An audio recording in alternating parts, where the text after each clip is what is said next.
Det er sjovt, det er surfing. Her er Jakob Færk. Han har våde drømme. Som formand for Dansk Surf- og Raftingforbund drømmer han nemlig om at dyrke SUP i Københavns Havn. Vores ønske i Dansk Surf- og Raftingforbund, det er egentlig at prøve at få åbnet op for, at havnereglementet i Københavns Havn kan håndtere stand-up paddle som aktivitet på linje med kajakpadling, havkajakpadling og roning. Men By & Havn har bestemt, at SUP ikke skal være tilladt i Københavns Havn. I hvert fald ikke endnu.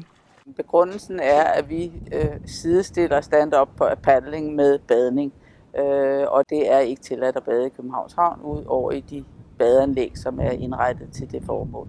I Dansk Surf- og Raftingforbund forstår man godt By & Havns bekymringer, men de håber, at man med de rigtige sikkerhedsforanstaltninger kan åbne op for, at de såkaldte SUP'ere kan få adgang til flere ruter, på linje med kajakker og kanoer. Så jeg kan godt forstå, at der er den her tanke omkring, at man ligger meget i vandet, men det er en helt anden sport, man ser i dag, end man gjorde for 2 år siden i havnen. Så jeg synes ikke længere, at de holder de argumenter. Man må se på, hvor er vi nu med sporten, og hvad er det for en aktivitetsmulighed, vi har med den, og hvordan kan vi i samarbejde få skabt et godt grundlag for det i fremtiden.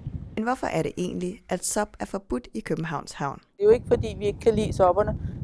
Vi har ikke nogen sådan set særlig mening om dem som sådan, men det er jo altid ud fra et sikkerhedssynspunkt, at vi enten tillader eller forbyder ting. Og det er et spørgsmål om at finde ud af, hvor kan vi i givet fald tillade det, sådan så vi føler, at vi er sikre på, at de ikke kommer i konflikt med den motoriserede sejlads, der foregår i havnen. Det handler om sikkerhed. Men hvad skal der så til, for at SUP kan blive lovligt i Københavns Havn? I øjeblikket er jeg i gang med at overveje, om for eksempel sådan noget som SUP'erne kunne tillades, eventuelt på samme vilkår, som vi jo tillader, at man kan ro i kanoer og kajakker. By & Havn er åbne for, at Københavns Havn kan blive mindre fokuseret på erhverv end tidligere. Hvis visionen bliver praksis, bliver der måske også plads til at dyrke SUP. Så jeg tror ikke, at der er totalt forbud, og der er god dialog omkring tingene, og der er mulighed for at komme igennem med forskellige elementer, så længe at vi får lagt nogle gode oplæg frem på sikre måder. Spørger man Britta Køster, om Jakobs våde drømme får lov til at se dagens lys, må det forblive i det uvisse. Jeg beskæftiger mig ikke med at spå.